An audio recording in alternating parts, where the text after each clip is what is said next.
live YouTube feed. Yes, Carrie, my colleague, do you want to put the link for that in the chat so people can see that? Jeannie's Daycare Center in Shakopee. Hello, glad you guys are joining us.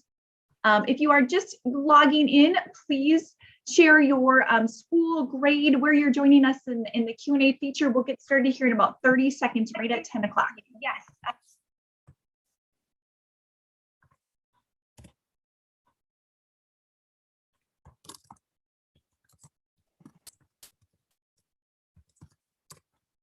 All right, well, my watch just turned to 10 o'clock. So we are going to get started with our first virtual field trip of 2022.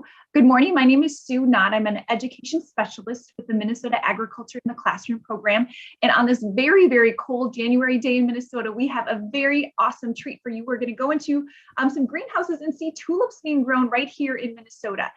And our Minnesota Agriculture in the Classroom team has grown today. We are joined by students from Wayzata High School who selected the location and coordinated and worked out all of the details to set up this virtual field trip, as well as hosting and coordinating all of the details today. So I'm going to pass it over to Sebastian from Wayzata High School. A quick reminder, though, that we have the opportunity to ask your questions live to our site host. You can use the Q&A feature if you're in Zoom, or the comment feature in YouTube. So Sebastian, could you please tell us about yourself and your classmates and the class that you're part of?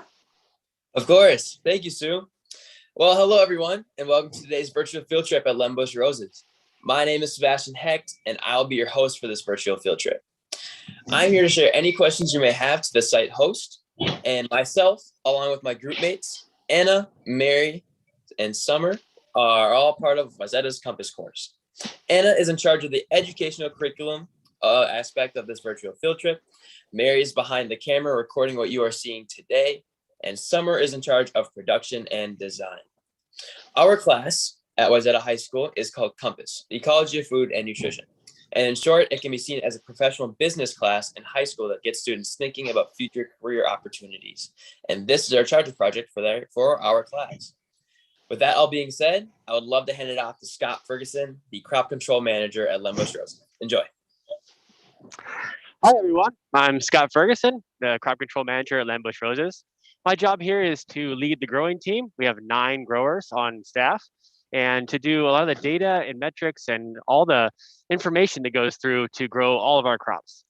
Here we grow about 11 cut crops and 5 or 6 primary potted crops, as well as some other seasonal stuff. We have about 1 million potted plants a year and about 9 million cut flowers each year. We're here in Plymouth, right by Wayzata High School, and we have 13 acres in greenhouses. So that's protected agriculture, like you're seeing here, under glass, and we don't do any growing outside. We do it all inside. One unique thing about our company is that we're heating the greenhouses in the winter, because you can see all the snow on the roof. We're heating it with wood. So all the wood haulers and people who cut your trees bring the wood here, we process it and burn it. So in the winter and for the spring, we do one particular crop. We do about 5 million of these, and it's tulips. So you can see here, I have one of our tulips here, and these bulbs are grown in Holland. And what we do is we bring them in from Holland. We store them. They have to be cooled over the winter. And what we do is put them into a hydroponic system. We put them in a water system and grow the roots and then grow the shoots, and then we harvest it. So during this field trip, I'm going to show you everything that goes into it, all the stuff we do, and we're going to have a lot of fun. So let's head down to where we're planting these.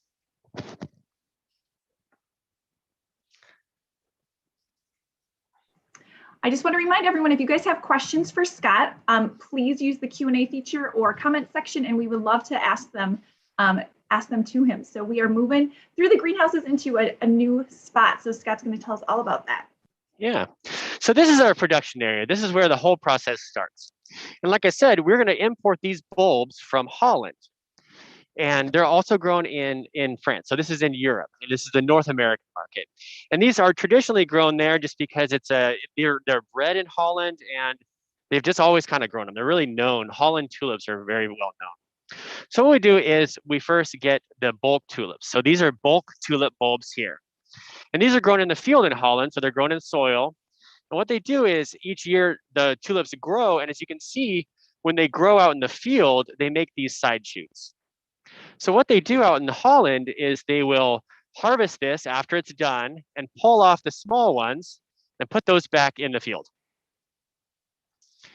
And they take the big ones, these are size 12, they have different sizes. This is like a 10, it's a bit smaller, and they sell them to us.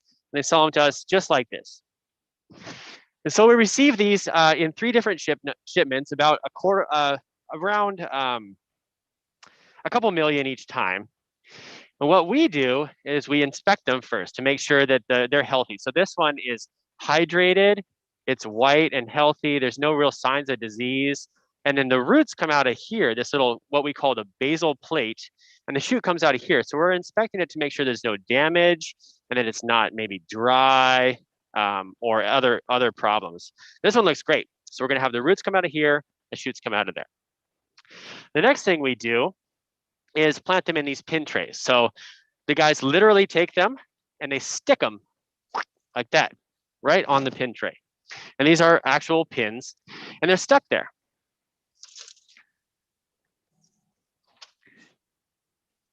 Then what we're gonna do is we're gonna grow them. So these plants are gonna need water in order to root. So we put them all on the pallet. These are all finished. Each tray gets around 100 to 140, depending on the size of the bowl. Next thing we're gonna do, if there's any questions, go ahead and ask them. Perfect. But we're gonna bring them into a cooler. So we started storing these in a dry storage and cold around 34 degrees. Now we're gonna warm them up to grow them, and this is called a rooting cooler. So we're gonna bring the whole pallet in.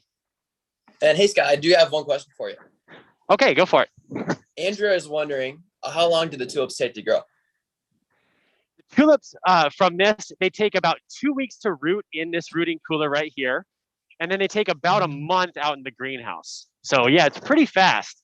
And so each week we have to plant a lot of them in order to meet the customer demand that changes over the season. We grow this from week 1, which is the first week of the year this week, and then all the way through week 20, which is Mother's Day. So it's kind of a spring crop, seasonal, a lot of fun. You know, people really love this crop. So what we've done now is they're all stacked up in here, and this watering boom right here comes out and fills the trays with water. This is a tray right here that was filled with water last week. And in this tray, you can see, once they're exposed to the water, this basal plate that was fresh and healthy that we inspected is now growing the roots. What we're looking for here is that they're white and clean and kind of not super brittle. And so those are gonna provide the water for the shoot and the flower to grow. We really want roots that are around, this is 1 inch, maybe 2 inches or up to 3 inches, so that they have enough area to provide that water for this plant to stretch and grow. We really want the health and the root health in order to make sure that we get at least 14 inches and up to 22 inches before the flower. So that's our spec. And what I'm gonna do here is cut one of these open so you guys can see the inside. So in the bulb Scott, crops, I have one more question for you here. Go for it, yeah, shoot. Ben is wondering, how long does it take tulips to get to that location from Holland? Oh, wow. Yeah, that's a really great question. They come on a boat. So ideally, it wouldn't be that long, but there's a lot of global issues with shipping right now. Because of the pandemic and other issues, there hasn't really been a great, what we call supply chain. So they're taking a little bit longer. They take usually around 2 weeks, but it depends on the boat, and as well as they arrive usually in New Jersey, and then they have to be shipped here by a truck. So it takes around 2 weeks, and during that whole time, we have to keep them also cold, because if they don't, they'll start growing. They'll start growing their sprout because they think it's spring. So when we're keeping them in a cooler, we're tricking them basically into thinking that it's winter. And now in this rooting cooler with the water, we're going to trick them into being spring so we can grow them. So I'm going to cut one of these open so you guys can see that this, just kind of like an onion, has layers.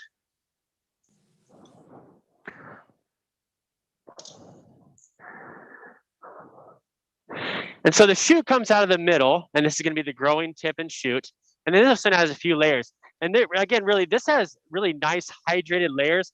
And this is like sugars and carbohydrates and other nutrients that are going to provide the energy for this growing tip. So the roots are going to provide the water. The shoot is going to start from the middle, and all of this is going to fuel it. As the crop grows, it grows newer and newer layers in the middle, and the older ones get bigger and more outside. And so you can see kind of how long the tulip's been out there and how much it's grown based on how many layers and how big they are. Again, this one looks great. This is, before I cut it open, this would have been a really nice tulip.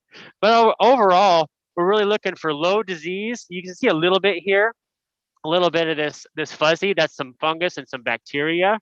And what we're doing to keep it fresh and healthy is refreshing the water, kind of like rinsing your dishes at home or washing your hands, as well as providing something called ozone, which is a very safe gas that we put in the air in order to keep that from growing. So right now, again, my job is kind of to inspect and make sure we're on track. You guys have been doing a great job as far as keeping this crop going and really healthy. Roots are on track. The shoot's starting. So we're going to move this after the shoot has reached a little bit. We're going to put it into another cooler, a little bit warmer, still dark, in order to stretch that first part of the shoot to get it really long. Again, we're really concerned with strength and flower quality, but also we're really concerned with getting that length. So we really wanted to stretch it. So I'm going to put this right over here. And if there's any other questions, go ahead and ask, and then we'll head out to the greenhouse where we're going to grow these guys. Perfect, Scott. I do have quite a few questions for you here. Great. Perfect. So Kendall from Cleveland's second grade class is wondering, how do the flowers stay alive inside? How do they stay alive inside? So this one, basically, it's, the shoot and everything is kind of protected on the inside. These do grow in the winter, and just like your plants, they do things in the winter to protect themselves. So this one's kind of insulated, and these are grown in the ground, so that insulates that shoot. But the flower is already formed. It's down in there, and it's going to come up.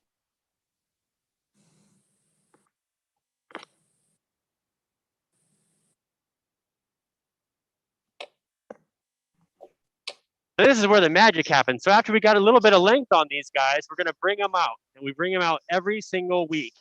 Between we started these around week 48, so that would have been just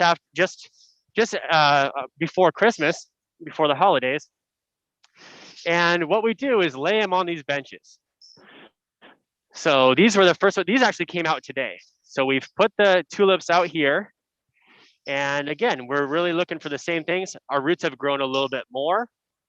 Our shoot is ready to go. This is a very strong variety. This is a fast growing variety, really big bulb, low disease, really nice. And so this one's gonna be great for us. Now, as you can see, when they first come out, they're yellow or not green. When we bring them out here and they start getting exposed to the light, they will turn green. And that's the chlorophyll, and that's what's gonna capture the light from the sun and grow the crop. So we really wanna green them up and get some of that energy for the shoot.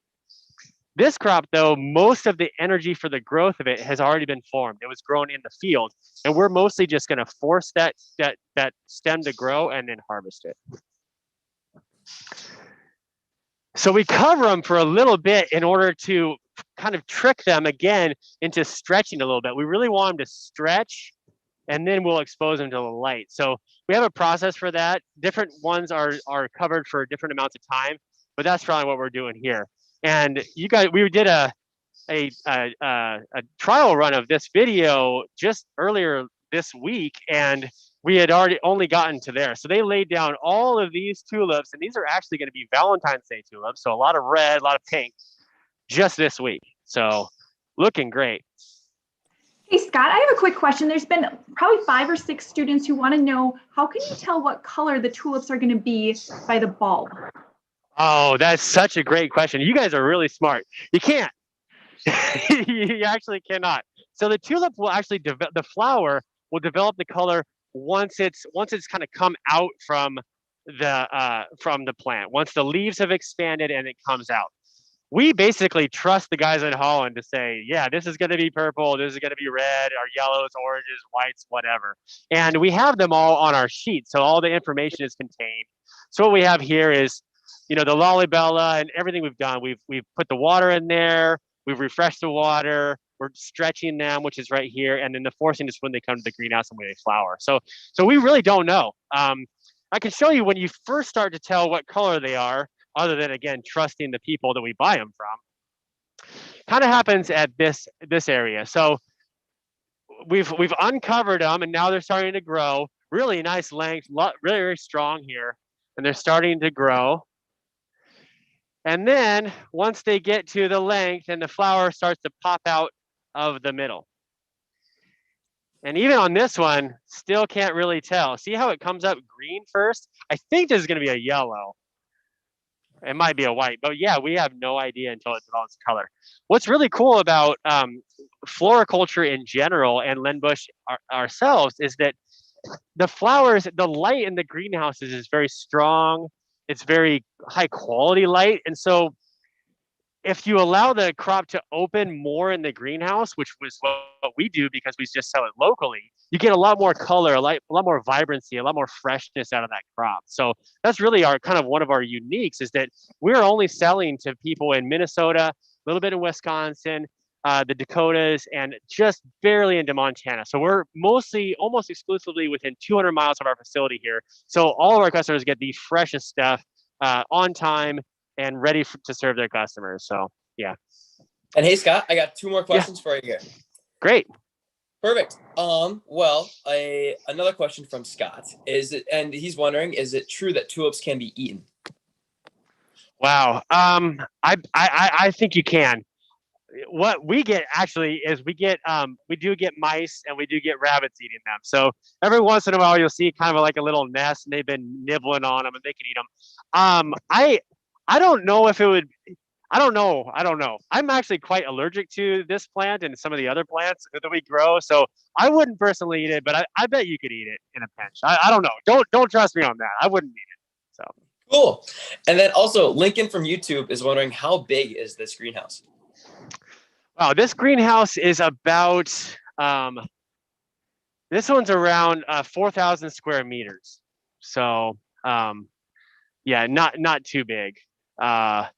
We have, let's see, I think there's 60 benches, so 60 of these, and each one of these is about, oh man, this is about 50 feet. So 50 feet by 250 and 2 bays. And then we have some of the area for our production, our packaging. Yeah. Well, let's continue on. I'll show you the rest of the process, and keep asking the questions. So once we've got the tulips at this stage where we're seeing some color, we know what color it is, we're going to harvest them. And our goal is to harvest them kind of in one pass. So you see some of the varieties come out very, very even, where you can go and just harvest all of them in a single bed. And other ones we have to pick through a couple times. Our goal is to just pick through them maybe 2 times and get them all out of here. So we have some purples, some yellows, and we plant each variety each week so that we have a nice color mix for our customers. Often they'll buy them in maybe like a 3-color mix or a 5-color mix so they can get those, and everybody likes their different colors so they can get that. And Scott, I have 2 more questions for you here. Yeah. Emma is asking, how far down do the roots grow? In the field, they'll grow a little bit deeper. They could probably get maybe 10 inches deep. In these, the pin tray here is only about 2 inches deep. So they just grow right into the water. And you can see here the water now. So this is just water, and they were growing in there. There's some old roots. This one's been harvested. But you can see here too, they're just growing right in there. And because we're in hydroponics and they have access to a lot of water, we really don't need to grow like a ton of big roots, but we really want to make sure that they're healthy so that they can transport the water. Yeah. Awesome. And another question from Brinley. Brinley is asking, what do you do with the unhealthy bulbs? That's a great question as well. What we do is they have some diseases that grow on the bulbs in the field, mostly fusarium, but other diseases as well. We can select those, and it looks like a little bit, I mean, this one's obviously bad, right? This was some fusarium. This one should have not been planted. And what we do is we'll take those, and we put them on a bucket and we weigh them, and so that we know how many were bad, and then we just get credit from the company that sells it to us, so we don't have to pay for that because that's a bad bulb. And it's a nice relationship we have with them. It's usually only 0.5%, so 1 out of 200, or 1%, 1 out of 100 that is bad like that. Sometimes even less. And the different years will be different, and the different varieties will be different. So last year we kind of had a problem with the whites. This year actually looks quite good. So yeah, that's what we do. And then all the stuff, those bulbs, as well as all of our material, I'll show you when we're done with it. All this extra stuff, we go ahead and compost that. So we'll just compost that. Make soil out of it. All right, and then harvesting, it's pretty simple.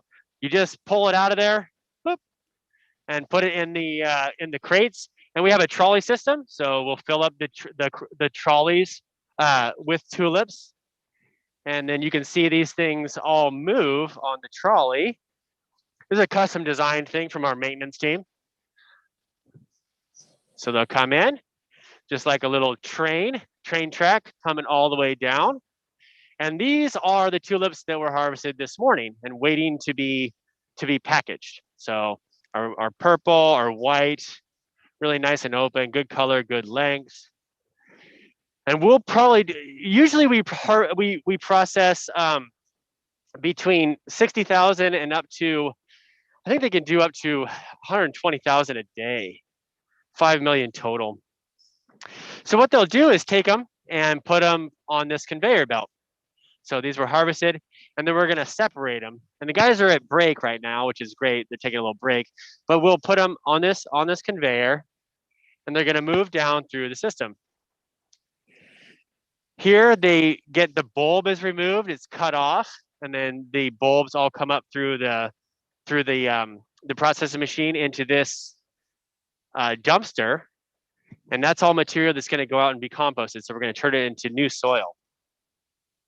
Perfect. And then I do have one more question for you here. Yeah. Miss McKillian's class is asking, how much can tulips grow or open after you buy them? Yeah, that's a great question. So they open really, really fast, and it depends on the temperature that you have them at. So in your house, most people have their thermostat at around 70 degrees. We're growing in here at about, we vary the temperature between about 55 and 65. It's almost always around 60. And that is the speed at which we're going to develop this crop. And so if we have a high sales demand and we want to kind of push the crop to be a little faster, we'll turn up the temperature. And that decision is made every single day by the grower and product manager. And so if you buy them, and you can purchase our tulips at many Target stores, Kowalski's, or from your independent local florist, you could expect those to open and last in your house for around a week. So they go pretty quick. Yeah. Perfect. And then another student's wondering, what does hydroponics mean? Oh, another great question. You guys are really smart. So hydroponics means that the plant is getting all of its water and nutrition from just a water solution. So what we have is our well water, and it has just a tiny bit of fertilizer. These don't need a lot of fertilizer. Tiny bit of fertilizer, and the roots are able to take up that water and fertilizer just from the water. As you saw in the pin tray, there's no soil or any media in there at all. There's no perlite, there's no common media there at all. Other plants, for example, if you're growing in the field or if you're growing in a pot, they are grown in soil or in media, and so they are able to derive their nutrition from the actual soil in there. Yeah, so that's what hydroponics is. We grow almost everything in a true hydroponic system in which there's absolutely no media at all, or a modified one in which the media doesn't really provide a lot of the nutrition, but it provides the structure and the access to that nutrition in that water. Yeah. Great. And so then I wish the machine was on, but again, those guys are at break. We're going to bring all the tulips down on this machine, and then we're counting how many per hour. They come out at the end of this machine and they get bunched, and they come out to the end and get packaged. And so we're also selecting through. You can see there's some that didn't quite make the first grade, which is the select grade, the 14 inches. And those are actually a little bit kind of open, so they've been sitting there. But we can put those into maybe a second grade or to a different type of configuration. And then come on in here. This is where we have our packaging. So the tulips will come around. The guys are communicating between these two areas as far as what's coming up, what configuration. We put them in different configuration. The configuration is maybe the number of stems per pack, or the sleeve or the packaging that it gets. So this is a typical packaging. We have our tulips. This is a 10 stem. We have our Minnesota grown label and a 10 stem tulip bunch, UPC, and looking great. And so this is ready to go. This will be delivered to our customers in water. These are all full of water by tomorrow, the next day. If we keep these in the cooler, they're gonna stay like that, kind of closed and ready for our customer for a while. We're gonna store those in a cuts cooler in around 35 degrees. But once you go to your house, again, they're gonna open pretty fast. So you can take this, put it in your vase, and it's gonna be really, really nice. And then Scott, Desmond Yeah. is wondering, how many people does it take to harvest them all? Wow, that's great. Yeah. So what we do is we staff the number of people based on how many we expect for that day. So every day we have to have some people planting, some people working in the cooler, which is refreshing the water, checking that there's no broken trays, monitoring the progress of the growth of both the roots and the shoots, and making decisions about when to bring them out. We also have people harvesting and packaging. So when we're running the line, we have different levels. If it's running at maybe 8,000 per hour, it takes a certain number of people to run the line. If it's higher than that, for example, during our Mother's Day or our Valentine's Day push, it's going to take more people. Up to, I think they can have up to 12 people on the line, and often you'll see 3 or 4 people harvesting the carts. It's a really delicate balance though, because you need the line to run and the harvest to come in at kind of the same time, because we only have so many carts and we can't have all those carts backed up to be processed. We also really kind of want to reduce the amount of time between when they're pulled out and packaged. We want to kind of keep them either growing and going in the greenhouse or in our cooler, so we can control the development of the plant. Yeah. Interesting. And then Caden from Forest View is wondering, why can't you use salt water to grow flowers? It's interesting that you say that.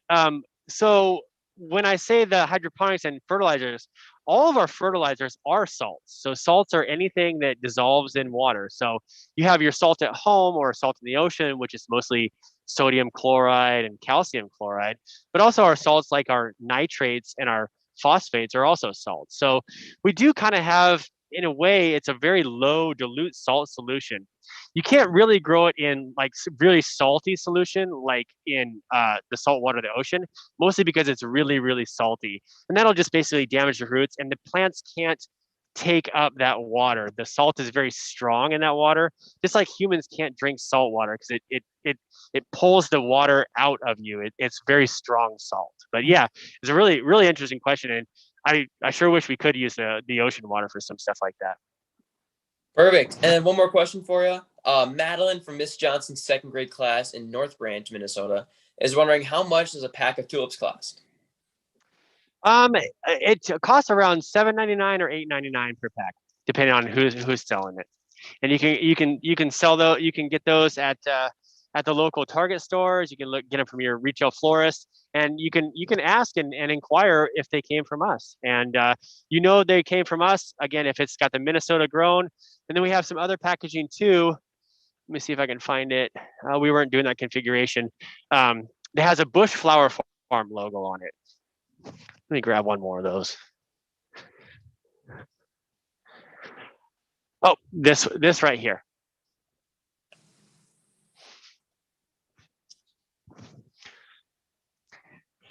This is our Busch Flower Farm logo, and if it's in there, it's us.